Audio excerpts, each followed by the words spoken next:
જાંબુવંતની ગુફા કે જે પોરબંદરમાં રાણાવા પાસે 5 કિલોમીટર દૂર આદિત્ય નામનું સ્થળ છે, એટલે કે બરડા ડુંગરની તળેટીમાં આવેલી છે. જમીન પરથી નાની કુંડી જેટલી જગ્યામાં પથ્થરોની નીચે ઉતરતી એક સીડી જોવા મળે છે અને એ નીચે ઉતર્યા પછી વિશાળ ગુફાના દર્શન થાય છે.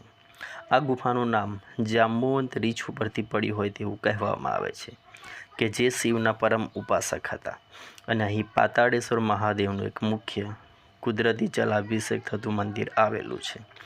વાત કરીએ જાંબુવંતની આ ગુફાની, તો કહેવાય છે કે શ્રી કૃષ્ણ ભગવાનમાં સૌના સમયમાં યાદવોના આગેવાન સત્રજીતે સૂર્યદેવે સામ્યતક નામનો એક મણિ આપ્યો હતો, જે રોજ 8 રતિભાર સોનું આપતો હતો. તેને પોતાના પૂજા સ્થાને મૂક્યો અને સમૃદ્ધિમાં વધારો થયો.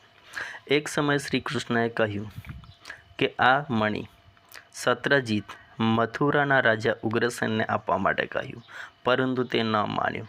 હવે આ જ સમયગાળા દરમિયાન એક દિવસ સત્રજીતનો ભાઈ પ્રસેન મણિ લઈને શિકાર કરવા ભાગી જાય છે. આ સમયગાળા દરમિયાન તે શિકાર ન કર્યો, પરંતુ સિંહે પ્રસેનનો શિકાર કરી કાઢ્યો અને આ મણિ સિંહ પાસે આવ્યો.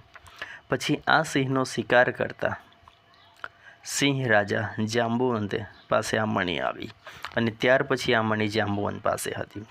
મણિ ખોવાતા શ્રી કૃષ્ણ પર આરોપ લાગ્યો અને શ્રી કૃષ્ણ મણિ શોધવા માટે આસપાસ પ્રયાસ કર્યો. ત્યારે તેઓ જાંબુવંતની ગુફા પાસે આવી પહોંચે છે અને આ જાંબુવંતની ગુફામાં 28 દિવસ સુધી શ્રી કૃષ્ણ અને જાંબુવંત વચ્ચે યુદ્ધ થાય છે.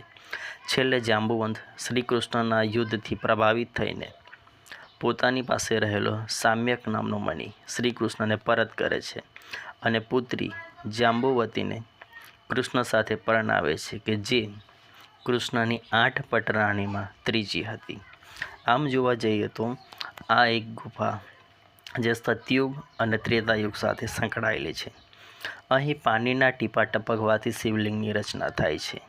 દંતકથા અનુસાર કહેવાય છે કે જાંબુવંતે એક દિવસમાં 108 શિવલિંગની સ્થાપના કરવાની હતી, પરંતુ એક રાતમાં આટલા શિવલિંગ ન સ્થાપાય. પરિણામે જાંબુવંત ધ્યાનમાં બેઠા ત્યારે શિવજીએ પ્રસન્ન થયા અને તેમને વચન આપ્યું કે આ ગુફામાં જે પાણી ટપકશે અને તેનાથી શિવલિંગનું સર્જન થશે, અને આજે પણ આ શિવલિંગનું સર્જન થતું રહે છે.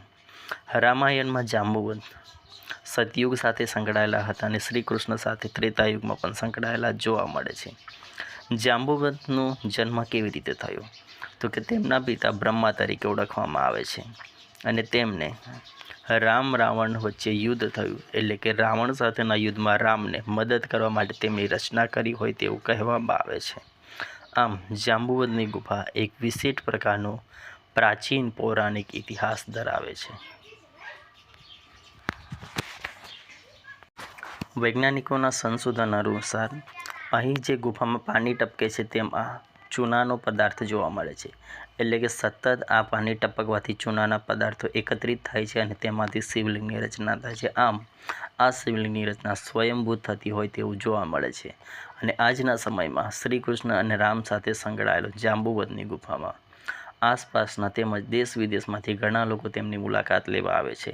એટલે જોવા જઈએ તો શ્રી કૃષ્ણ સાથે સંકળાયેલા જીવનના